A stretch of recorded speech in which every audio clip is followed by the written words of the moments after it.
محمد وآل محمد. اللهم صل على محمد وآل محمد وعجل فرجهم.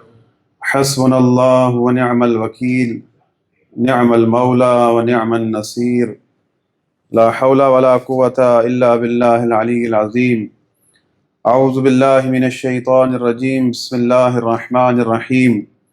الحمد لله رب العالمين، والصلاة والسلام على سيد المرسلين سيدنا ونبينا وشفيعنا ومولانا أبي القاسم محمد. اللهم صل على محمد وآل محمد وعلى أهل بيته الطيبين الطاهرين المعصومين المظلومين، ولعنة الله على أعدائهم أجمعين. أما بعد، فقد قال الله تبارك وتعالى في محكم كتابه المبين. بسم الله الرحمن الرحيم. وممن خلقنا أمة يهدون بالحق وبه يعدلون. صدق الله العلي العظيم. صلوات ونبر محمد وآل محمد. اللهم صل على محمد وآل محمد وعجل فرجهم. اللہ رب العالمین سے دعا ہے کہ جو فاتحہ ہم نے پڑھی ہے اس کا ثواب بانیان مجلس کے جو بھی مرحومین من جملہ تمام مومنین، مخصوصاً میر شبیر حسین ابن میر عطا حسین، جواہر بیگم بنت مولوی مرزا غلام عباس علی اور خاندان کے مرحومین، اور میر محمد علی ابن میر مصطفیٰ علی، ان کو بطور ہدیہ پیش کرتے ہیں. قبول فرما یا رب العالمین. انہیں محمد و آل محمد علیہ السلام کی شفاعت نصیب فرما یا رب العالمین. انہیں بیشتر بری میں اعلیٰ مقام عطا فرما یا رب العالمین. تجھے واسطہ بیمار کربلا کا، جو بیمار ہیں پریشان حال ہیں، ان کی جو بھی بیماری ہے پریشانی ہے دور فرما یا رب العالمین. تجھے واسطہ حضرت علی اصغر کا جو بے اولاد ہے انہیں نیک اور صالح اولاد عطا فرما یا رب العالمین. جو مومنین خواہش مند ہیں کربلا جانے کے، انہیں زیارت کربلا نصیب فرما. ہمارے مولا و آقا امام مہدی علیہ الصلوۃ والسلام کا ظہور فرما، ہمیں ان کے اوان و انصار میں شامل فرما. بل بحق محمد و آل محمد. اللہم صل علی محمد و آل محمد.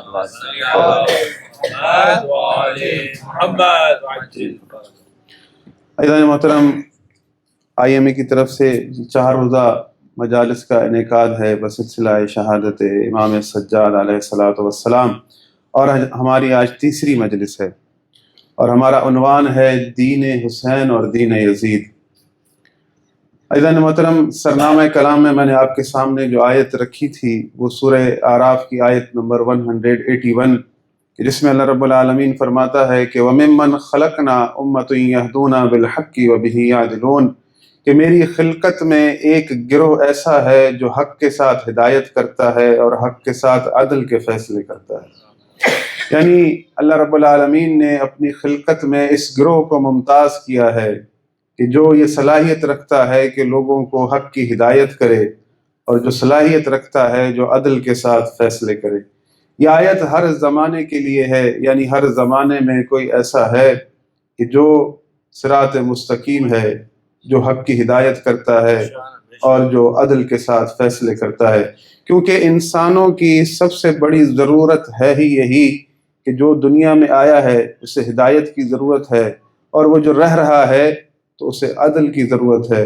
اور اللہ رب العالمین نے اسی ہدف کو قرآن میں بیان کیا سورہ حدید کے اندر کہ وَلَقَدْ أَرْسَلْنَا رُسُلُنَا بِالْبَيِّنَاتِ، کہ ہم نے رسول بھیجے واضح آیتوں کے ساتھ، واضح نشانیوں کے ساتھ. وَلَقَدْ أَرْسَلْنَا رُسُلُنَا بِالْبَيِّنَاتِ وَأَنزَلْنَا مَعَهُمُ الْكِتَابَ، اور ہم نے ان کے ساتھ کتاب کو نازل کیا. وَالْمِيزَانَ، اور ہم نے ان کے ساتھ میزان کو نازل کیا. لِيَقُومَ النَّاسُ بِالْقِسْطِ، تاکہ وہ لوگوں کے درمیان عدل کو قائم کریں. آپ کی توجہ ہے نا محترم؟ اللہ رب العالمین کہہ رہا ہے کہ میں نے اپنے رسولوں کو بھیجا ہے کتاب دے کر، ان کے اوپر کتاب نازل کی ہے اور میزان نازل کیا ہے. میزان کے نازل کرنے کے بعد اللہ رب العالمین کہہ رہا ہے کہ یہ چیزیں میں نے اس لیے انہیں دی ہیں تاکہ دنیا کے اندر یہ عدل کو قائم کر سکیں. پھر اللہ رب العالمین نے اسی کے فوراً بعد فرمایا کہ وَأَنزَلْنَا الْحَدِيدَ، اور ہم نے لوہے کو نازل کیا. فِيهِ بَأْسٌ شَدِيدٌ وَمَنَافِعُ لِلنَّاسِ، کہ اس میں فائدہ ہے لوگوں کے لیے. اللہ رب العالمین یہ جاننا چاہتا ہے وَلِيَعْلَمَنَّ اللَّهُ مَن يَنْصُرُهُ وَرَسُولُهُ بِالْغَيْبِ، کہ کون ہے جو میرے رسولوں کی مدد کرتا ہے لوہے کو نازل کرنے کی بات کر رہا ہے، پھر اللہ رب العالمین فوراً کہہ رہا ہے لوہے کو نازل کیا ہے، وہ اس لیے نازل کیا ہے کہ میں یہ جان سکوں کہ میرے رسولوں کی مدد کون کرتا ہے، کیا کہنے بھائی، ماشاءاللہ، اور اور میرے رسولوں پر ایمان کون لاتا ہے۔ یہ بات نازل کرنے کی لوہے کی اور بات نازل کرنے کی میزان کی، میزان کسے کہا جاتا ہے؟ میزان عربی زبان میں ترازو کو کہتے ہیں، ہر بندہ جانتا ہے کہ میزان کی معنی کیا ہے۔ اللہ کہہ رہا ہے کہ میں نے انبیاء کے ساتھ میزان کو نازل کیا۔ یہ میزان کیا ہے کہ جسے اللہ نے نازل کیا ہے؟ کبھی کسی نے آسمان سے کوئی ترازو اترتے دیکھی؟ اللہ کہہ رہا ہے کہ میں نے میزان کو نازل کیا ہے، یعنی میزان کا ہدف کیا ہے؟ کتاب کا نازل ہونا تو سمجھ میں آتا ہے کہ فرشتہ کتاب لے کر آ رہا ہے، آ کر نبی کو آیت سنا رہا ہے کہ اللہ نے بھیجی ہے، لیکن یہ میزان کا نازل ہونا کیا ہے؟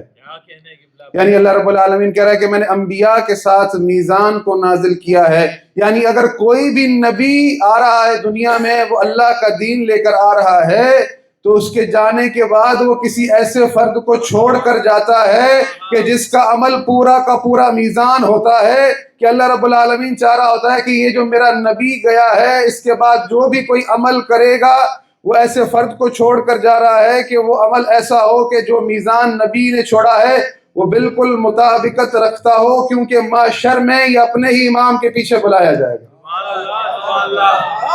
یعنی یہ میزان اگر نہ ہوتا، انبیاء آتے ہدایت دے کر چلے جاتے، تو کس طرح سے لوگ سمجھ پاتے کہ ہم جو عمل کر رہے ہیں، ہم وہ جو عبادتیں کر رہے ہیں، اللہ ویسے ہی چاہتا ہے یا کچھ اور چاہتا ہے؟ تو پتہ کیسے چلتا؟ پھر اللہ رب العالمین نے کتاب کا ذکر کیا، کتاب سب آپ جانتے ہیں۔ پھر اللہ کہہ رہا ہے کہ وَأَنزَلْنَا الْحَدِيدَ، اور ہم نے لوہے کو نازل کیا ہے۔ اس میں کیا ہے؟ منافع ہے۔ ابھی اللہ کہہ رہا ہے ہم نے لوہے کو نازل کیا ہے۔ کبھی کسی نے لوہے کو نازل ہوتا دیکھا ہے؟ کہ لوہا بھی کبھی نازل ہوا ہے؟ لوہا کہاں سے نکلتا ہے؟ لوہا پہاڑوں سے نکلتا ہے، لوہا زمین سے نکلتا ہے، لیکن اللہ کہہ رہا ہے میں نے لوہے کو نازل کیا ہے۔ اور اس کا ہدف کیا ہے نازل کرنے کا؟ کہ میں یہ جاننا چاہتا ہوں کہ میرے رسولوں کی مدد کون کرتا ہے۔ یعنی جب رسول دنیا میں آتا ہے، اس کو عدل قائم کرنے کے لیے افراد کی ضرورت ہوتی ہے جو اس کا ساتھ دیں، جو اس کی اطاعت کریں۔ اگر رسول ان کو پکارے، وہ پکارنے پہ آ جائیں، تشریف نہ لے جائیں۔ بس اس حدید کے نازل ہونے کو سمجھیے کہ یہ ہم نے لوہا نازل کیا ہے، اس سے مراد ایک تلوار ہے۔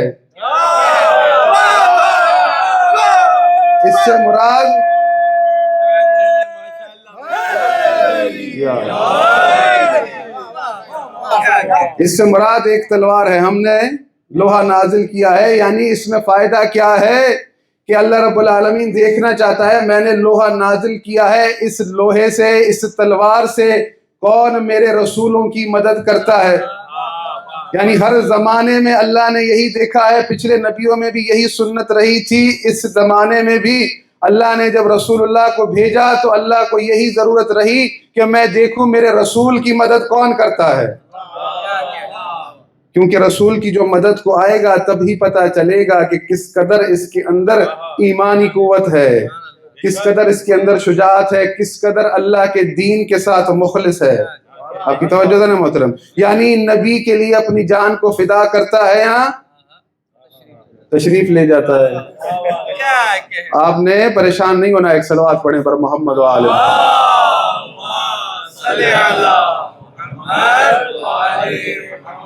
نہ فقط شیعوں نے بلکہ جو محدثین اہل سنت ہیں انہوں نے بھی لکھا کہ اللہ رب العالمین کا یہ فرمان کہ وَأَنزَلْنَا الْحَدِيدَ، کہ ہم نے لوہے کو نازل کیا، اس لوہے کو نازل کرنے سے مراد ذوالفقار علی ابن ابی طالب ہے۔ اللہ رب العالمین نے ذوالفقار علی کو نازل کیا ہے کہ اس کی دیکھو ذوالفقار سے میرے دین کو کیسے نصرت ملی ہے۔ اب یہ جو بھی ہوا ہے بالکل عین عدل ہوا ہے۔ اب کوئی شخص کہے کہ یہ علی کے مقدر میں تھی، تو ایسا نہیں ہے بھائی۔ رسول اللہ 40 روز در خیبر پر بیٹھے رہے، یہ نبوت کا قیمتی وقت، لمحہ لمحہ قیمتی، رسول اللہ نے 40 دن وہاں گزار دیے، در خیمہ پر 40 دن گزار دیے، 40ویں دن جا کر کہا کہ کل علم اسے دوں گا جو قرار ہے غیر فرار ہے۔ بھائی اتنا ٹائم کیوں لگایا؟ پہلے دن کہہ دیتے۔ 40 دن اتنے نبوت کا قیمتی زمانہ، 40 دن رسول اللہ نے وہاں گزار دیے ہیں، پہلے دن علی کو بھیج دیتے، کام تمام ہو جاتا، خیبر فتح ہو جاتا۔ اگر رسول اللہ پہلے دن ہی یہ کام کرتے تو پھر دوسرے لوگ کہتے ہمیں تو بھیجا ہی نہیں۔ اگر ہمیں موقع ملتا تو ہم بھی ایسا کر کے دکھاتے۔ اسی لیے رسول اللہ نے پہلے دوسروں کو بھیجا کہ تم جاؤ یہ کام کر کے آؤ۔ بھئی موقع ملا، اب رسول اللہ نے اپنی ذمہ داری پوری کر دی کہ کل کوئی اعتراض نہ کرے کہ جب میں علی کو مولا بناؤں تو کوئی یہ نہ کہے کہ ہمارا بھی حق تھا۔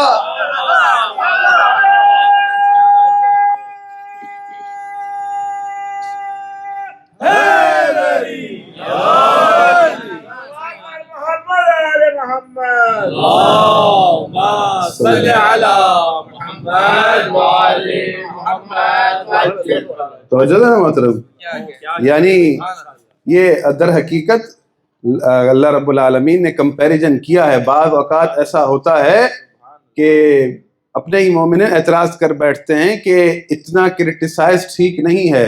بھائی میں کیا کروں؟ اگر قرآن کو پڑھتا ہوں، قرآن کا پہلا صفحہ کھولتا ہوں، فاتحہ کے بعد 2 آیتیں مومنوں کے لیے، الف لام میم ذالک الکتاب لا ریب فیہ ھدی للمتقین الذین یؤمنون بالغیب ویقیمون الصلاۃ ویؤتون الزکاۃ ومما رزقناہم ینفقون۔ پھر اگلی آیت اللہ کہتا ہے اولئک علی ھدی من ربہم، یہ ہدایت والے ہیں۔ پھر کافروں کی بات، ان الذین کفروا سواء علیہم، جو لوگ کافر ہیں ان کے لیے برابر ہے کہ اے محمد تم ان کو بلاؤ نہ بلاؤ، ان کے دلوں پر مہر لگی ہے، یہ ایمان نہیں لائیں گے۔ 2 آیتیں مومنین کے لیے، 1 آیت کافر کے لیے۔ اب جب منافقوں سے خطاب شروع ہو رہا ہے تو تمام ہی نہیں ہو رہا۔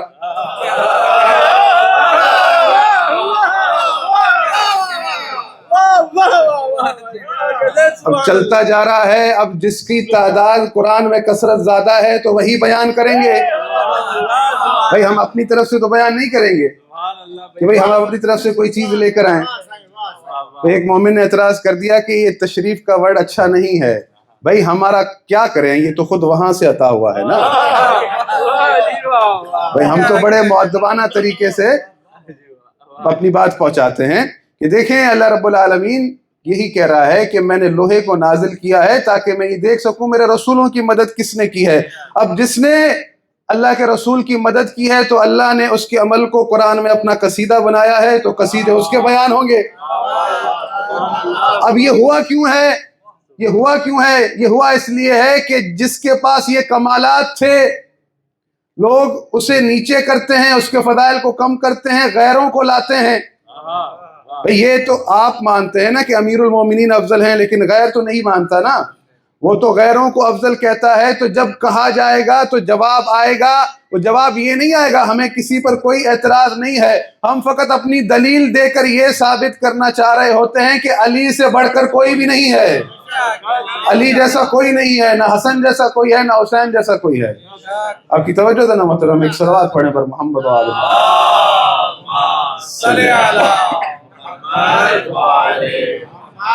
اب یہ وہ افراد ہیں کہ کوئی کمپیریزن نہیں ہے نا ان کا کہ ان کا مقابلہ کسی کے ساتھ کیا جا سکے۔ اب کتنی خوبصورت آیت ہے، کوئی بھی شخص ہو دنیا کا، اللہ کیا ہے؟ اللہ کہہ رہا ہے کہ لوگوں کو پکار رہا ہے، واللہ، میں اللہ کیا کہتا ہے؟ واللہ یدعو الی دار السلام، میں تمہیں دار السلام کی طرف بلاتا ہوں، دعوت دیتا ہوں، انویٹیشن دیتا ہوں۔ یہ آیت قرآن کے اندر انویٹیشن کارڈ ہے کہ اللہ کہتا ہے کہ واللہ یدعو الی دار السلام، میں اللہ تمہیں دار السلام کی طرف دعوت دیتا ہوں۔ وَيَهْدِي مَن يَشَاءُ إِلَىٰ صِرَاطٍ مُسْتَقِيمٍ، اور میں جسے چاہتا ہوں صراط مستقیم کی طرف ہدایت کرتا ہوں۔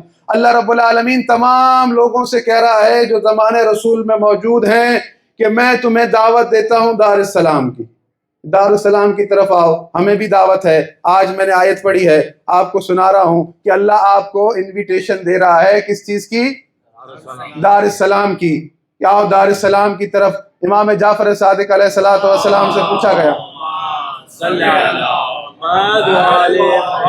مولا دار السلام کیا ہے؟ مولا نے فرمایا کہ دار السلام جنت ہے۔ سبحان اللہ سبحان اللہ. دار السلام کیا ہے؟ جنت ہے. اللہ کہتا ہے کہ دار السلام کی طرف دعوت دے رہا ہوں. پھر کہتا ہے وَيَهْدِي مَن يَشَاءُ إِلَىٰ صِرَاطٍ مُسْتَقِيمٍ، جسے چاہتا ہوں صراط مستقیم کی طرف ہدایت کرتا ہوں. دعوت دے کر کہتا ہے کہ اختیار میرا ہے، تم اس راہ پر آنے کی کرو، پھر میں تمہیں صراط مستقیم دکھاؤں گا کہ صراط مستقیم ہے کیا. اب دنیا کے تمام انسان ہو، اس زمانے کے انسان ہو یا ہم سے پہلے ہوں یا زمانے رسول میں ہو، اللہ ان سے یہ کہہ رہا ہے کہ میں تمہیں دار السلام کی طرف کیا کہتا ہوں؟ دعوت دیتا ہوں. ایفرٹ کرو، کوشش کرو، میری اتباع کرو، میری خوشنودی حاصل کرو، جیسا میں کہہ رہا ہوں ویسا عمل کرو تو میں تمہیں دار السلام میں داخلہ دوں گا، دار السلام میں انٹری دوں گا، صراط مستقیم کی طرف ہدایت کروں گا. دار السلام کی انویٹیشن اللہ دے رہا ہے ہم لوگوں کو. تمام لوگ جو دنیا میں موجود ہیں ان کو اللہ رب العالمین جنت میں انویٹیشن دے رہا ہے کہ ایفرٹ کر کے آؤ. یہ انسانوں کو نہیں بھولنا چاہیے کہ کوئی ایسا ہے جسے اللہ نے جنت کی سرداری آلریڈی دے رکھی ہے. جو جنت کی سرداری جسے دی گئی ہے اور جسے کہا جا رہا ہے کہ کوشش کر کے جنت میں آئے، یہ دونوں کبھی برابر نہیں ہو سکتے.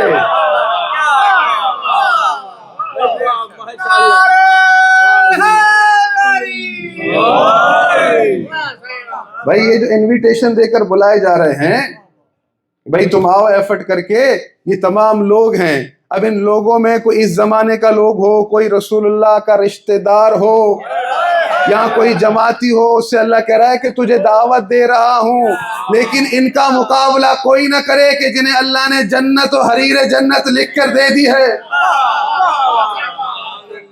تو جو ہے نا محترم، ان کا کوئی مقابلہ ہی نہیں ہے نا، کہ یہ وہ ہیں جو اللہ کی طرف سے ہادیان برحق ہیں، جو عدل کے فیصلے کرتے ہیں. اب اگر کوئی ان سے بیعت طلب کرے، جس طرح سے امام نے فرمایا کہ مجھ جیسا یزید جیسے کی بیعت نہیں کر سکتا. کل میں نے آپ سے کہا تھا نا، میں آپ سے کلیئر کروں گا اس کی کیوں امام نے یہ جملہ کہا کہ مجھ جیسا. یہ امام حسین نے جو کہا نا مجھ جیسا یزید جیسے کی بیعت نہیں کر سکتا، تو ہر امام نے کہا ہے کہ مجھ جیسا تجھ جیسے کی بیعت نہیں کر سکتا، کیونکہ یہ وہ افراد ہیں کہ اللہ رب العالمین نے فرمایا ہے کہ تلک الجنت التی نورث من عبادنا من کان تقیا، میں اپنی جنت کی وراثت اسے دوں گا جو سب سے بڑا متقی ہے. میں جنت کا وارث کسے قرار دوں گا؟ جو متقی ہے. اب اللہ رب العالمین نے آیت قرآن میں اتاری ہے اور کہہ رہا ہے کہ جنت کا وارث مالک وہ بنے گا جو سب سے بڑا متقی ہے.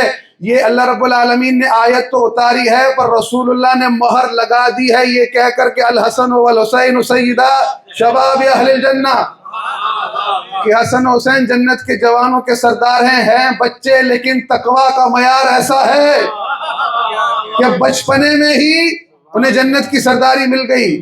اور جو ان کے گھر میں بیٹی ہیں فاطمہ الزہرا سیدۃ النساء العالمین، کہ اللہ رب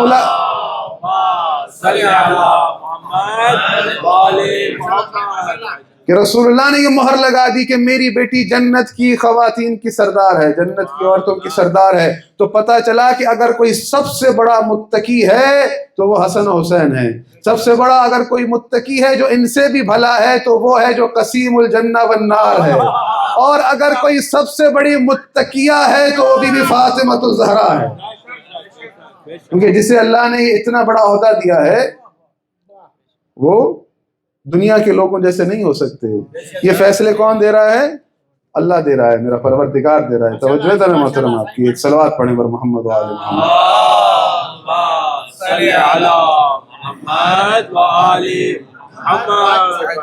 آج دیر بھی ہو گئی ہے میری، آج اتفاق سے سارا مہینہ ٹھیک رہا، اب آ کر جو ہے نا زکام ہو گیا ہے، لیکن میں اپنے پورے جوش اور جذبے کے ساتھ، یہ ممبر ہے ہی ایسا، شفا ہے، اور ہم فرش ادا پر بیٹھے ہیں. انشاءاللہ میری طبیعت بھی ٹھیک ہو جائے گی اور آپ کی بھی ٹھیک ہو جائے گی. ایک صلوات پڑھیں بر محمد و آل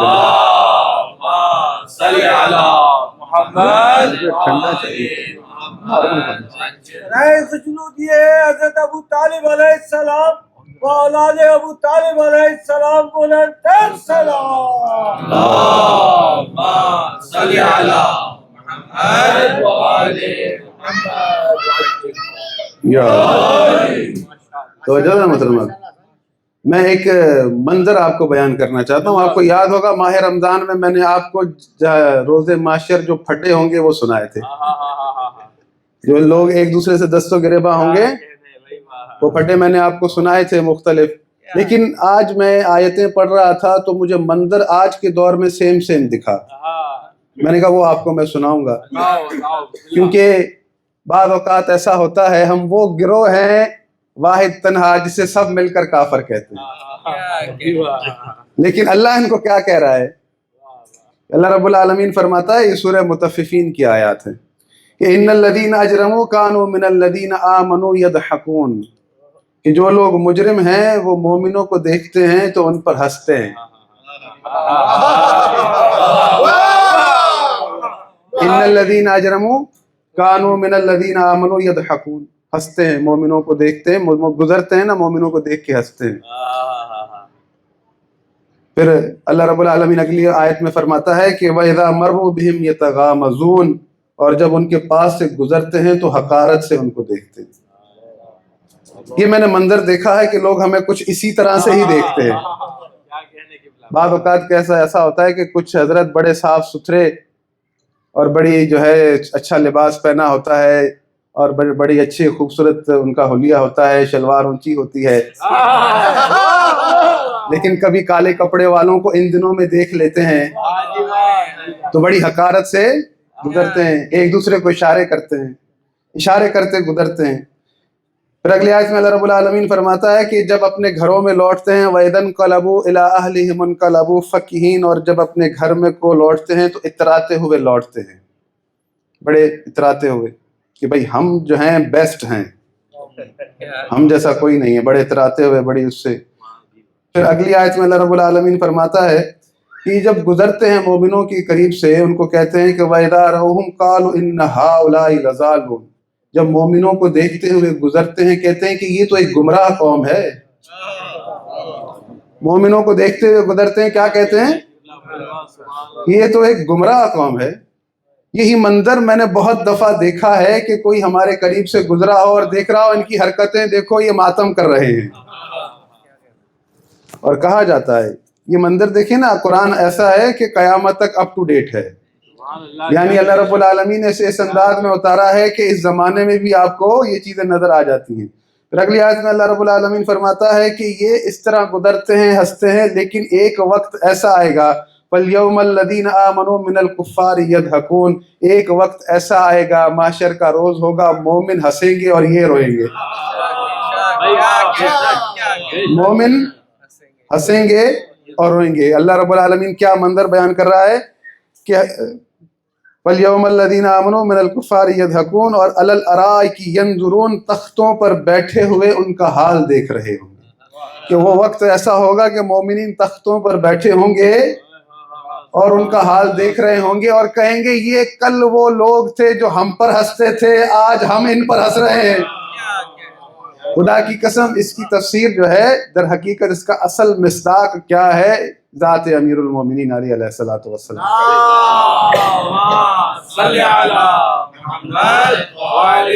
یہ تو ایک عمومی چیز تھی، لیکن اس کا حقیقی ہدف یہ ہے کہ جب رسول اللہ نے امیر المومنین کو جانشین بنا دیا اور وہ بار بار کرتے رہیں، جب رسول اللہ کو موقع ملا، جہاں موقع ملا، جس وقت موقع ملا، لوگوں کو یہ بتاتے رہے کہ میرے بعد تمہارا ولی علی ہے. رسول اللہ نے کوئی وقت نہیں چھوڑا، نہ کوئی موقع ایسا چھوڑا، نہ محل چھوڑا. حالانکہ کئی ایسی چیزیں ہوئی ہیں اکثر بیان ہوتی ہیں، لیکن نوجوان جب بیٹھے ہوتے ہیں ان کو سن کر ایک اور تائید ملتی ہے کہ میں اس چیز کو بیان کر کے پھر دوبارہ یہی واپس آتا ہوں اس قصے کو کہ جب اصحاب کہف کے لیے آیات اتری، جب رسول اللہ نے اصحاب کہف کا قصہ سنایا تو کچھ لوگوں کو سنایا تو انہیں ایک عجیب سا شک ہوا کہ کون تھا جو 300 سال تک سویا رہا اور جب اٹھا تو ایسا لگا کہ وہ چند لمحے سویا ہے. تو نا محترم آپ، تو اب رسول اللہ وہ شخصیت ہیں جو تمام انبیاء کے علم کے وارث ہیں. اور حضرت سلیمان کو اللہ رب العالمین نے کیا قدرت عطا کی تھی، کیا معجزہ عطا کیا تھا کہ اللہ رب العالمین فرماتا ہے وَلِسُلَيْمَانَ الرِّيحَ عَاصِفَةً تَجْرِي بِأَمْرِهِ، کہ سلیمان کے امر سے روئے زمین پر ہوائیں چلتی تھی. ہوا ہے اللہ کی، لیکن امر کس کا ہوتا تھا؟ سلیمان کا۔ حضرت سلیمان کہتے تھے ہوا کو، ہوا یہاں سے چل، ہوا چلتی تھی، ٹھنڈی ہوائیں۔ اللہ کہہ رہا ہے کہ کس کے امر سے چلتی تھی؟ سلیمان کے امر سے۔ اب سلیمان نبی کے لیے اللہ رب العالمین نے قرآن میں آیت اتاری ہے کہ ہم نے انہیں اختیار دیا تھا کہ ان کے امر سے ہوا چلتی تھی۔ اب تمام معجزات کا وارث کون ہے؟ محمد مصطفیٰ۔ اب رسول اللہ نے لوگوں کو بلایا، توجہ ہے نا محترم، ایک قالین رکھا، اپنے چند ساتھیوں کو کھڑا کیا، ساتھ امیر المومنین کو کھڑا کیا۔ آیت کی تفسیر میں حدیث موجود ہے، کہا کہ تم جاؤ اور جا کر اصحاب کہف کو میرا سلام کہہ کر آؤ۔ اب یہ قالین بچھا ہوا ہے، یا افراد اس قالین پر کھڑے ہیں۔ اللہ کے رسول نے کہا اے ہوا اس قالین کو اصحاب کہف کے غار میں لے جا۔ میں نے آیت اس لیے پڑھی تھی کہ میں جب بات کروں کوئی شک نہ کرے کہ سلیمان نبی کے امر سے ہوائیں چلتی تھی۔ اللہ کے رسول نے کہا کہ اے ہوا اس قالین کو لے جا اصحاب کہف کے غار پہ۔ تو ہوا میں قالین بلند ہونا شروع ہوا، وہ قالین اڑنا شروع ہوا اور پہنچا کہاں؟ اصحاب کہف کے غار پہ۔ اب رسول اللہ کے ساتھی جو انہوں نے بھیجے تھے ان میں سے پہلے حضرت گئے غار کے دروازے پر، منہ پر جا کے سلام کیا، میں فلاں فلاں کا بیٹا، مجھے رسول اللہ نے آپ کی بھیجا ہے، آپ کے لیے سلام کہا ہے۔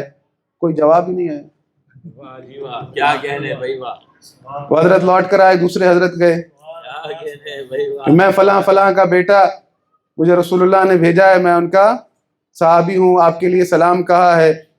کوئی جواب ہی نہیں۔ دوسرے حضرت آئے، انہوں نے سلام کیا، میں فلاں فلاں کا بیٹا، رسول اللہ نے مجھے بھیجا ہے، آپ کے لیے سلام لایا ہوں۔ کوئی جواب نہیں۔ سارے لوٹ کر واپس آئے، آخر میں مولا گئے۔ مولا علی جب گئے غار کے دروازے پر، ان کو سلام کیا، السلام علیکم یا اصحاب الکہف، تو فوراً جواب آیا، وعلیکم السلام یا علی ابن ابی طالب وصی رسول اللہ۔ فوراً جواب آیا۔ امیر المومنین نے کلام کیا، رسول اللہ نے آپ کے لیے سلام بھیجا ہے، انہوں نے قبول کیا، بات چیت ہوئی، امیر المومنین لوٹے تو حضرات نے پکڑ لیا، علی یہ کیا بات ہوئی؟ ہم نے سلام کیا، ہمیں جواب نہیں دیا، آپ نے سلام کیا، آپ کو جواب دے دیا۔ تو امیر المومنین نے کہا کہ جواب انہوں نے نہیں دیا تو جواب بھی اس بات کا وہی دیں گے کہ کیوں نہیں دیا۔ امیر المومنین ان کو لے کر آئے، غار کے دروازے پر اصحاب کہف سے خطاب کیا، کہا کہ میرے ساتھی کہہ رہے ہیں کہ ہم نے سلام کیا، آپ نے جواب نہیں دیا، اور میں نے سلام کیا، آپ نے فوراً جواب دیا، ایسا کیوں؟ تو اندر سے آواز آئی، اے علی یا تو ہم نبی کو جواب دیتے ہیں یا نبی کے وصی کو جواب دیتے ہیں، ہم ہر شخص کو جواب نہیں دیتے، یا نبی کو دیتے ہیں یا نبی کے وصی کو دیتے ہیں۔ وہ در حقیقت ان لوگوں پر ایک حجت تمام کرنی تھی کہ دیکھو میں کن سے اس کی ولایت کی گواہی دلوا رہا ہوں کہ کل کوئی شک نہ کرے۔ آپ کی توجہ ہے نا محترم، کہ اللہ کے رسول نے کس طرح سے اس نظام ہدایت کو، کس طرح سے جب موقع ملا، جس طرح سے موقع ملا، لوگوں تک یہ ہدایت پہنچائی ہے کہ کسی طرح سے کوئی شک میں نہ پڑے کہ رسول اللہ نے اپنی ذمہ داری نبھانے میں کوئی کسر چھوڑی ہے، کوئی ایسا مرحلہ نہیں۔ لیکن اللہ رب العالمین نے جہاں یہ راہ ہدایت بنائی ہے، اور اللہ رب العالمین کا ایک خاص انداز ہے، میں آپ کے سامنے بعض اوقات آیات پیش کرتا ہوں، اس کے اکثر مختلف زاویے ہوتے ہیں، وہ آیات آتی ہے پھر اس کے بعد جو ایک زاویہ آتا ہے وہ تھوڑا سا مختلف ہوتا ہے، اس مختلف زاویے پر آپ غور کیا کریں۔ ہمارا موضوع کیا ہے کہ دین حسین اور دین یزید۔ حسین ہدایت کے امام ہیں، اور اللہ رب العالمین کہہ رہا ہے کہ میری خلقت میں ایک گروہ ایسا ہے جو حق کی ہدایت کرتا ہے اور حق کے ساتھ فیصلے کرتا ہے۔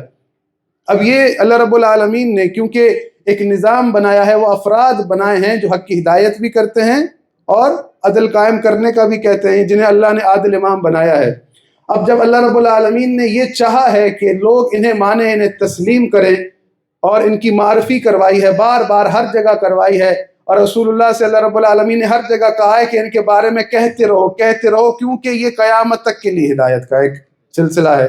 تو جب رسول اللہ یہ عمل کر رہے تھے، ہر موقع پر ہر جگہ پر لوگوں کو بتا رہے تھے کہ حق کا ہادی کون ہے جس کے پاس حکمتیں ہیں، کون ہے جو عادل امام ہے۔ یہ نظام امامت کی جب رسول اللہ بار بار معرفی کرتے تھے تو بعض اوقات لوگ مشورے بھی دیتے تھے، بعض اوقات لوگ مثالیں بھی دیتے تھے کہ نہیں اسے نہیں ہونا چاہیے، فلاں کو ہونا چاہیے۔ بعض اوقات لوگ کمپیریزن کرتے تھے، اب وہ اپنی طرح سے کمپیریزن کرتے تھے کہ نہیں، بعض کوئی کہتا تھا کہ نہیں عمر میں علی چھوٹے ہیں، کوئی دیگر طریقے سے کمپیریزن کرتا تھا۔ جب لوگوں کے یہ کمپیریزن اللہ نے دیکھے، بڑی توجہ کے ساتھ سنیے گا، یہ میں آپ کو اس لیے سنا رہا ہوں کہ یہ میں آج ایک تبلیغ بھی کر رہا ہوں، کچھ مومنین ایسے بیٹھے ہیں ان کے لیے میں تبلیغ بھی کر رہا ہوں کہ دیکھیں کمپیریزن اللہ نے کیا ہے، اور اللہ رب العالمین نے جو کمپیریزن کیا اس میں ایک دعوت ہے، اس میں ایک تبلیغ ہے۔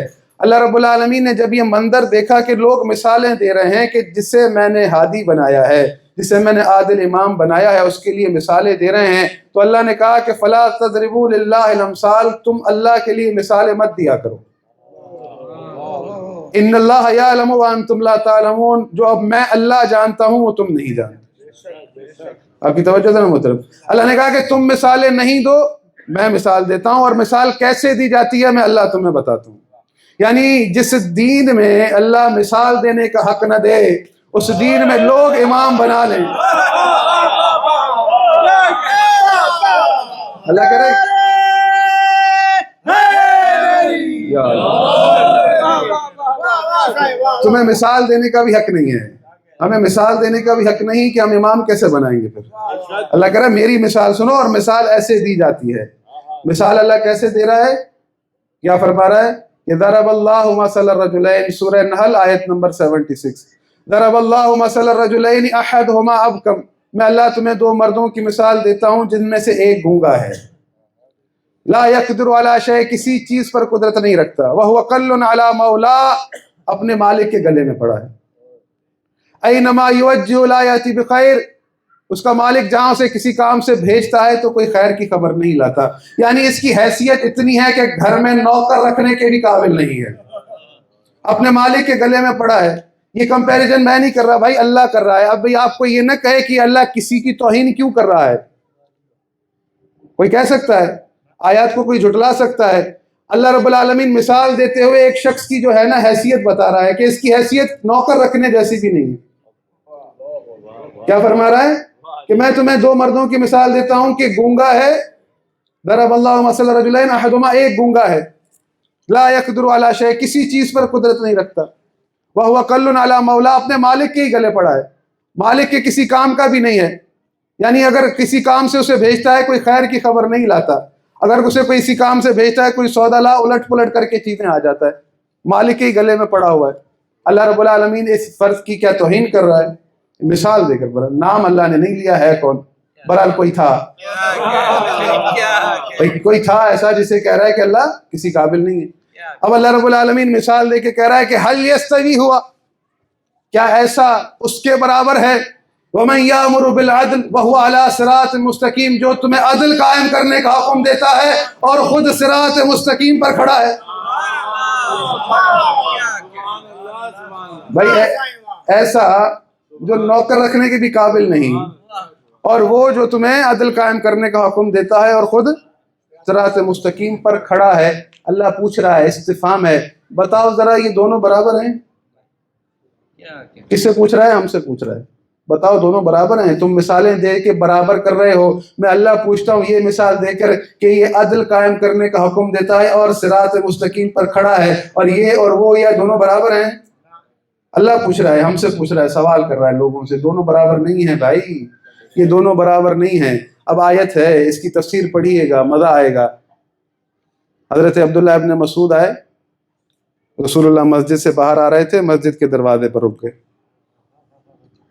حضرت عبداللہ ابن مسعود نے رسول اللہ کو مخاطب کیا، یا رسول اللہ قرآن کی آیت پڑھی ہے میں نے کہ اللہ کہہ رہا ہے کہ ان ربی علی صراط مستقیم، اے محمد تیرا رب صراط مستقیم پر ہے، اللہ صراط مستقیم پر ہے، مجھے پتا ہے۔ اللہ نے آپ کے لیے کہا یاسین والقرآن الحکیم انک لمن المرسلین علی صراط مستقیم، کہ اے محمد آپ صراط مستقیم پر ہیں، میرے رسول ہیں، یا رسول اللہ آپ صراط مستقیم پر ہیں، مجھے پتا ہے۔ اللہ صراط مستقیم پر ہیں، آپ صراط مستقیم پر ہیں۔ پورے قرآن میں آپ اٹھا کر دیکھ لیں، اللہ نے ہر نبی کے لیے کہا ہے کہ ہم نے نوح کو صراط مستقیم کی طرف ہدایت کی، ہم نے ابراہیم کو صراط مستقیم کی طرف ہدایت کی، ہم نے موسیٰ کو صراط مستقیم کی طرف ہدایت کی۔ کسی نبی کے لیے اللہ نے نہیں کہا کہ وہ صراط مستقیم پر ہے، خود کو کہا کہ میں صراط مستقیم پر ہوں، میرا رسول صراط مستقیم پر ہے۔ اب اس تیسرے فرد کی مثال دیتے ہوئے بتایا کہ یہ صراط مستقیم پر ہے۔ اب پوچھ رہے ہیں یا رسول اللہ، اللہ کو تو مجھے پتا ہے کہ وہ صراط مستقیم پر ہے، آپ بھی صراط مستقیم پر ہیں، یہ تیسرا فرد کون ہے جو صراط مستقیم پر ہے؟ جب رسول اللہ سے سوال کیا تو رسول اللہ نے بات کو بدل دیا اور کہا کہ عبداللہ کیا حال ہیں تمہارے؟ تو یا رسول اللہ الحمدللہ ٹھیک ٹھاک ہوں، بات کو بدل دیا۔ کچھ دیر گزری، اسی اثناء میں امیر المومنین تشریف لے امیر المومنین نے رسول اللہ کو سلام کیا، رسول اللہ نے جواب دیا، امیر المومنین سے کچھ بات ہوئی، کچھ عبداللہ سے بات ہوئی، رسول اللہ وہاں سے چلنے لگے۔ اب حضرت عبداللہ نے چاہا کہ دوبارہ توجہ دلاؤں، یا رسول اللہ میں نے سوال کیا تھا، اب چاہا پکارا، یا رسول اللہ وہ میرا سوال کا جواب میں نے آپ سے پوچھا، تو رسول اللہ نے جواب دیا کہ عبداللہ دیکھ بھی رہے ہو اور پوچھ بھی رہے ہو۔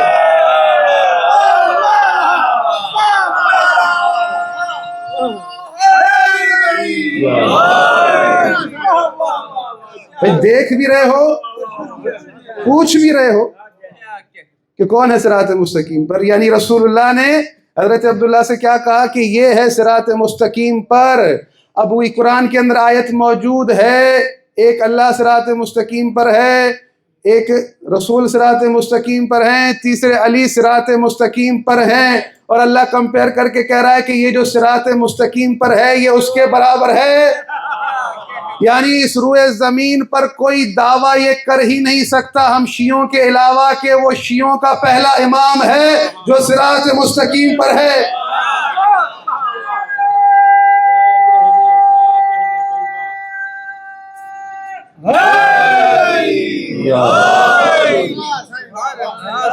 یہ ہم کہہ رہے ہیں، کوئی دعویٰ کر ہی نہیں سکتا، کسی میں جرت ہے تو دعویٰ کر کے دکھائے، کوئی تو ایسا فرد ہے جو صراط مستقیم پر ہے۔ بات پہنچ رہی ہے نا محترم؟ یہ وہی ہیں کہ جن کے لیے اللہ کہہ رہا ہے کہ میں جسے چاہتا ہوں صراط مستقیم کی طرف ہدایت کرتا ہوں۔ اب اس جملے میں سب کچھ ہے، میں نے آپ کو وہاں تک پہنچا دیا کہ ان الحسین مصباح الہدی وسفینۃ النجات، یعنی حسین کیا ہیں؟ ہدایت کا چراغ ہیں اور نجات کی کشتی ہیں۔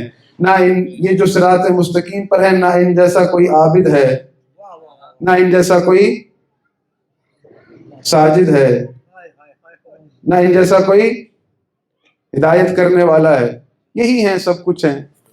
کیونکہ ذکر ہمارا ہے، چل رہا ہے، میں آپ کے سامنے فضائل پیش کر رہا ہوں۔ عزیزان محترم، بات سجدے کی آئی ہے، لیکن جس امام کا ذکر ہے وہاں پہنچنا ضروری ہے، اس کی بات کرنی بھی ضروری ہے کہ یہ وہ امام ہے۔ اگر انسان ہم ساجد نماز پڑھیں تو ہم ساجد کہلاتے ہیں، نماز پڑھنے والے۔ اگر حضرت عیسیٰ نماز پڑھیں، عبادت کریں، وہ ساجد کہلائیں۔ تمام انبیاء نمازیں پڑھیں، ساجد کہلائیں۔ کوئی بھی شخص نماز پڑھنے والا ساجد کہلاتا ہے، سجدہ کرنے والا عابد کہلاتا ہے۔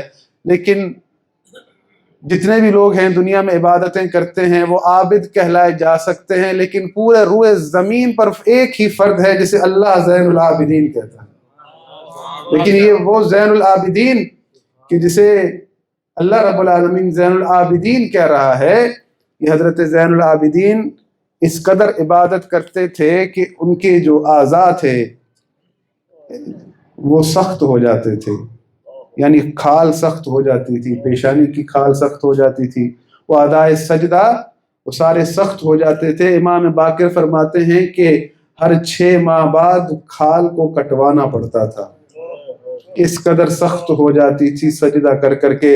جب بھی نماز پڑھی سجدہ کیا، کوئی بھلائی کی سجدہ کیا، کسی مسکین کو کھانا کھلایا سجدہ کیا، اس قدر عبادتیں کی۔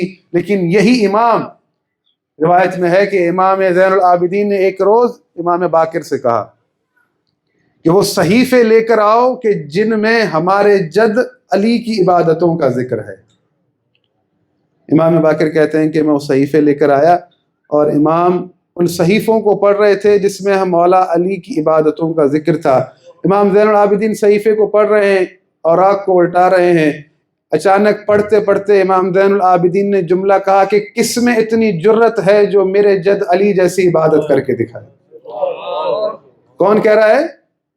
مولا سجاد کہہ رہے ہیں کہ کس میں اتنی جرت ہے جو ہمارے جد علی جیسی عبادت کر کے دکھائے.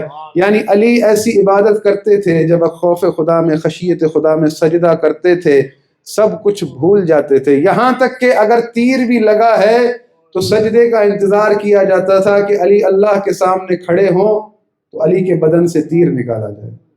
اذن محترم ضروری سمجھتا ہوں پہ یہاں پر مجھے ایک چیز یاد آئی ہے کہ بس وقت ہمارا تمام ہے. یہ آخری چیز میں سنا کوئی اچھے مصائب کے چند جملے، کیونکہ تابوت تو کل برآمد ہونا ہے.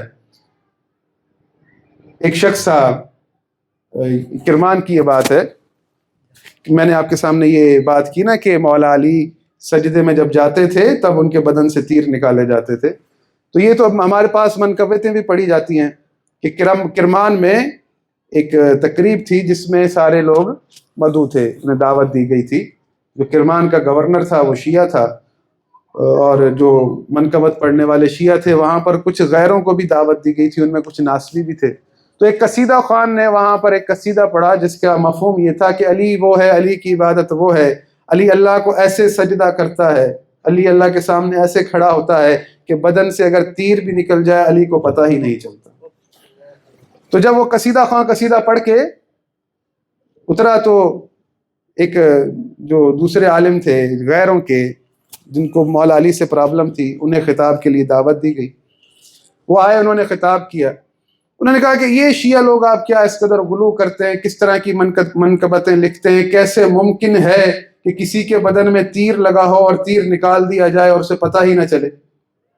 تو اس کا اعتراض تھا، اسے یہ لگا کہ یہ ممکن نہیں ہے کہ کسی کے بدن میں تیر لگا ہو. حالانکہ یہ جنگ جمل کا واقعہ ہے کہ امام علی کو تیر لگا تو امام حسن نے کہا کہ جب بابا نماز پڑھیں تو ان کی پنڈلی سے تیر نکال لینا. یہ واقعہ مشہور ہے.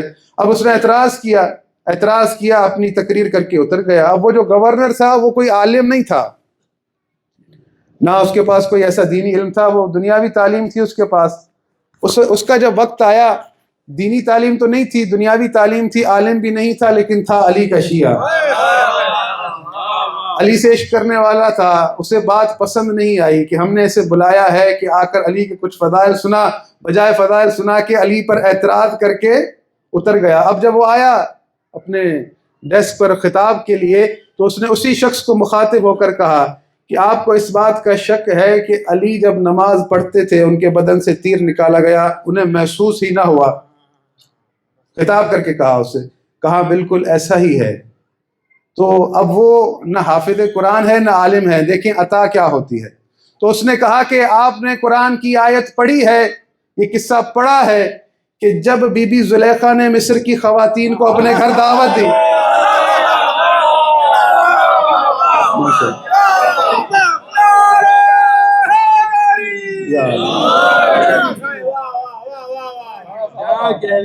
مصر کی خواتین کو دعوت دی بی بی زلیخا نے اپنے گھر میں. ان پر اعتراض ہوا تھا کہ یہ یوسف کے جمال میں کیا ہو گئی ہے، نعوذ باللہ، میں جملہ نہیں کہتا.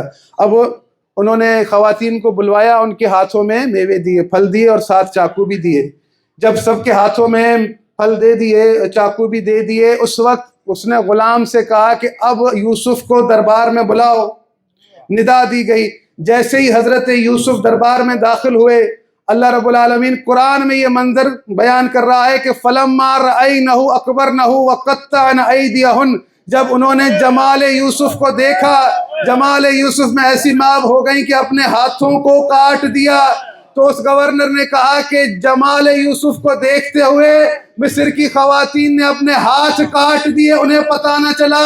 اور وہ علی جو جمال خدا میں محو ہو اور اللہ کو سجدہ کرتا ہو، اس کے بدن سے اگر تیر نکل جائے اسے نہ پتہ چلے تو کیا بڑی بات ہے.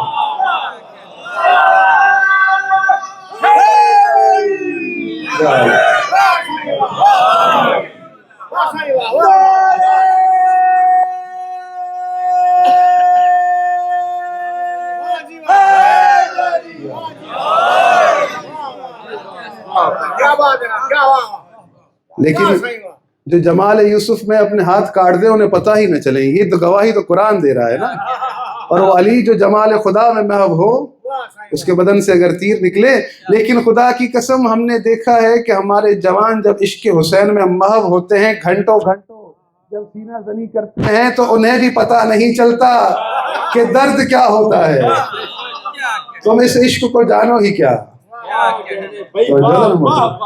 ہمارے جوانوں میں یہ کمال ہے کہ وہ گھنٹوں سلامت رہے. بہت خوب بھائی، واہ کیا کہ اپنے مولا کے لیے سینہ زنی کرتے ہیں. انہیں بھی پتہ نہیں چلتا کیسے زخم لگ رہا ہے. یہ ہے عشق. اور کیا ہے وہ سمجھا جائے اس عشق کو. عزیزان محترم، میں نے آپ کے سامنے ایک عابد امام کا قصہ سنایا. کیا ان کی عبادتیں ہیں، کیا انہیں اللہ نے فضل بخشا ہے. یہ گھر ہی ایسا ہے کہ کس قدر یہ سخت جملہ ہے کہ زندان میں امام سجاد نے بی بی زینب سے کہا، پھپھی اماں آپ نے تو روزے عاشور سے لے کر اتنے سفر میں کبھی بھی بیٹھ کر نماز نہیں پڑھی، کبھی بھی آپ نے بیٹھ کر نماز نہیں پڑھی، کہ اب ایسا کیا ہوا ہے کہ اب آپ بیٹھ کر نماز پڑھتی ہیں. تو بی بی زینب نے جواب دیا کہ بیٹا سجاد جو کھانا آتا ہے تھوڑا سا وہ بچوں کو دے دیتے ہیں، میرے لیے کچھ بچتا نہیں ہے. اب میرے بدن میں سانس باقی نہیں ہے کہ میں کھڑے ہو کر عبادت کر سکوں. کیسا امام ہے کہ اسے امامت ابھی سونپی گئی ہے کہ اپنے بابا کے سر کو نوکے نیدا پر دیکھ رہا ہے اور اس سے ایسا مسئلہ پوچھا جا رہا ہے کہ اس کی پھپھیاں پوچھ رہی ہیں کہ بیٹا سجاد خیمے جل رہے ہیں، ہم حجابوں میں ہیں، اب ہمارے لیے کیا حکم ہے، ہم ان خیموں میں جل کے مر جائیں یا باہر نکل جائیں. اب اس امام پر ایسا وقت آیا ہے کہ اسے پہلا یہ شرعی مسئلہ بتانا ہے. وہ مجبور ہے، کہتا ہے کہ پھپھی اماں آپ پر واجب ہے کہ اپنی جانوں کو بچائیں، کہ آپ اپنے خیموں سے باہر نکلیں. عزیزان محترم، دنیا کے اندر کہا جاتا ہے، کتابوں میں بھی موجود ہے، 4 بکا ہیں. علماء لکھتے ہیں پہلے بکا حضرت آدم ہیں، دوسرے بکا حضرت یعقوب ہیں، اور تیسری بکا سیدہ فاطمۃ الزہرا ہیں، اور چوتھے بکا امام زین العابدین ہیں کہ جن کی زندگی بھر آنکھ خشک نہ ہوئی. پانی دیکھا، پانی کو دیکھ کر روتے رہے، کھانا دیکھا، کھانے کو دیکھ کر روتے رہے، کبھی گوشت کو دیکھا تو گوشت کو دیکھ کر روتے رہے. لوگ پوچھتے تھے مولا آپ گوشت کو دیکھتے ہیں آپ رونا شروع کر دیتے ہیں. تو امام کہتے تھے میں تمہیں کیا بتاؤں، جب میں دیکھتا ہوں گوشت کو تو مجھے اپنے چچا عباس کے کٹے بازو یاد آتے ہیں. میں جب اس گوشت کو دیکھتا ہوں مجھے قاسم کا لاشا یاد آتا ہے. میں جب اسے دیکھتا ہوں تو مجھے اپنے بابا کا کٹا سر یاد آتا ہے. عزیزان محترم، حبیب ابن مظاہر حسین کے ساتھی ہیں، امام حسین کے ساتھ تھے. لیکن جب یہ قافلہ کربلا سے کوفہ کی طرف پہنچا، کربلا کوفہ میں داخل ہوا، اس وقت جب حبیب ابن مظاہر امام حسین کی طرف جا رہے تھے تو بیٹا موجود نہ تھا، قاسم اس کا نام ہے. یہ قافلہ جب آ رہا تھا تو قاسم نے اپنے بابا کا سر نوکے نیدا پر دیکھا، حبیب ابن مظاہر کا، تو تڑپ اٹھا، اسے برداشت نہ ہوا.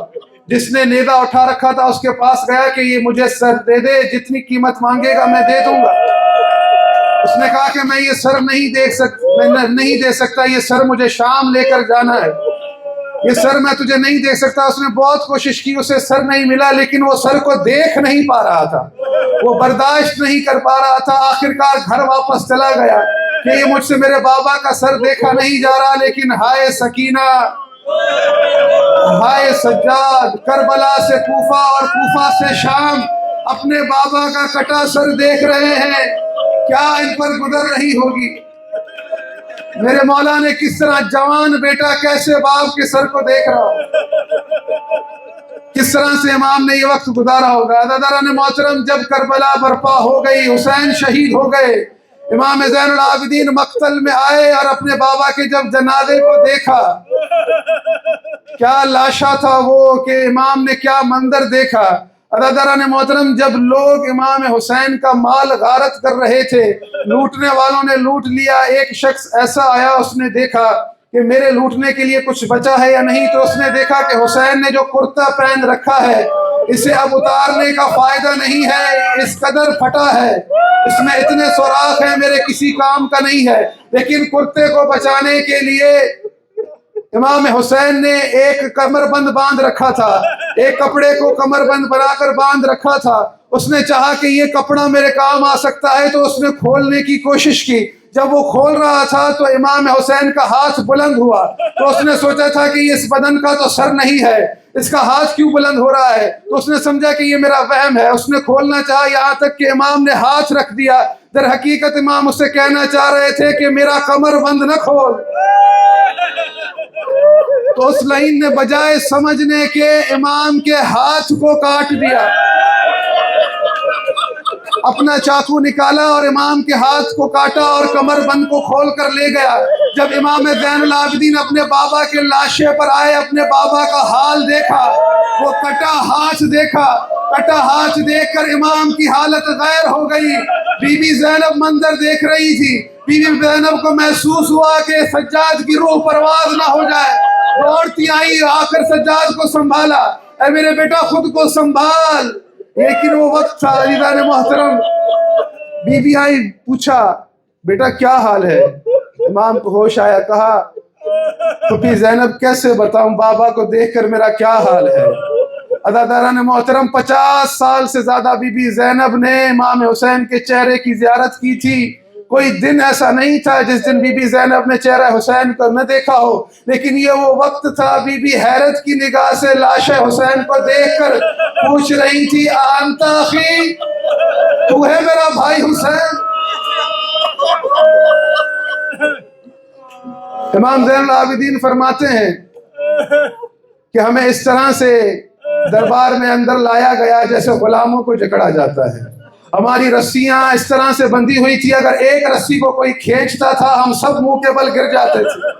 عزیزان محترم، یہاں تک کہ جملہ لکھا ہے کہ جب بیبیاں دربار میں داخل ہو رہی تھی تو جھک جھک کر چل رہی تھی، وہاں ایک لائن نے پکار کر کہا کہ جھک کر کیوں چل رہی ہو، سیدھی چلو۔ تو وہاں بی بی ایک چھوٹی 4 سال کی، اس نے پکار کر کہا میں بچی ہوں، میرا قد چھوٹا ہے اور ان کے قد بڑے ہیں، یہ جب سیدھی ہوتی ہیں تو میرا گلا گھونٹ دے، میرا گلا گھٹنے لگتا ہے۔ اس حال میں بیویاں اس دربار میں داخل ہوئی ہیں۔ عزیزان محترم، بی بی سکینہ نے بھائی سجاد کے دل کو ایسا زخم دیا، خدا نہ کرے ہماری بھی بچیاں ہیں، آپ کی بھی بیٹیاں ہیں، لیکن یہ بی بی ایسی ہیں کہ جو اپنے بابا کو یاد کرتی ہیں، روتی روتی کہتی ہیں، پکارتی ہیں، ہائے میرا بابا، ہائے میرا بابا۔ امام زین العابدین کہتے ہیں کہ ایک رات سکینہ اپنی نیند سے اٹھی، اس نے خواب دیکھا اور رونا شروع کیا، ہائے میرا بابا، ہائے میرا بابا، اور کہنے لگی میں نے ابھی ابھی بابا کو دیکھا کہ بابا مجھے لینے آئے تھے، بابا میرے پاس آئے تھے، بابا پتہ نہیں کہاں چلے گئے۔ جب بی بی سکینہ نے یہ خواب دیکھا اور اٹھ گئی تو چلا کر رونے لگی، ہائے میرا بابا۔ تو بی بی کی آواز یزید کے کانوں پر جا رہی تھی، وہ سن رہا تھا، اسے نیند نہیں آ رہی تھی۔ اس نے پکار کر پوچھا کہ یہ کون بچی ہے جو رو رہی ہے؟ تو بتانے والے نے بتایا کہ یہ حسین کی سکینہ ہے کہ جو اپنے بابا کو یاد کر کے رو رہی ہے۔ تو یزید نے کہا کہ اسے اس کا بابا دے دو۔ کہا اس کا بابا اسے کیسے دیں، اس کا بابا کا تو مار دیا گیا۔ کہا کہ اگر اس کا باپ نہیں ہے تو اس کا سر جا کر اسے دے دو۔ ایک لائن تشت میں سر لے کر آیا ہے، سر پر کپڑا رکھا ہوا ہے۔ جب یہ تشت لے کر آیا ہے، بی بی سمجھی ہے میں رو رہی ہوں اپنے بابا کے لیے، یہ میرے لیے کھانا لائے ہیں۔ بی بی نے کہا کہ مجھے کھانا نہیں چاہیے، مجھے میرا بابا چاہیے۔ تو اس نے کپڑا ہٹا کر کہا کہ یہ ہے تیرا بابا۔ جب بی بی نے دیکھا کہ میرے بابا کا سر ہے، سر کو گلے سے لگا لیا اور پکار کر روتی رہی، ہائے میرا بابا، اور سوال کرنے لگی میرے بابا یہ کس نے آپ کا سر کاٹا، یا آپ کی رگیں کس نے کاٹی ہے؟ بابا یہ آپ کے رخساروں پر کیسے زخم ہیں؟ بابا یہ آپ کی پیشانی پر کس نے پتھر مارے ہیں؟ اپنے بابا کے سر کو چوم رہی ہے۔ ایک وقت ایسا آیا ہے کہ سکینہ نے اپنا چہرہ سر حسین پر رکھ دیا اور خاموشی چھا گئی۔ جیسے ہی خاموشی چھا گئی، امام زین العابدین نے پکار کر بی بی زینب سے کہا، پھپھی اماں رباب کو سنبھال لو، انا للہ وَإِنَّا إِلَيْهِ رَاجِعُونَ۔ بی بی زینب نے پکار کر کہا کہ بیٹا سجاد کیوں یہ آیت پڑھ لی، ایسی کیا مصیبت آ گئی ہے؟ امام زین العابدین نے کہا کہ پھپھی اماں اب سکینہ نہیں رہی، وہ بابا حسین سے جا ملی، بابا حسین اپنے ساتھ لے گئے۔ الا لعنۃ اللہ علی القوم الظالمین سیعلم الذین ظلموا ای منقلب ینقلبون بعد حسین۔ حسین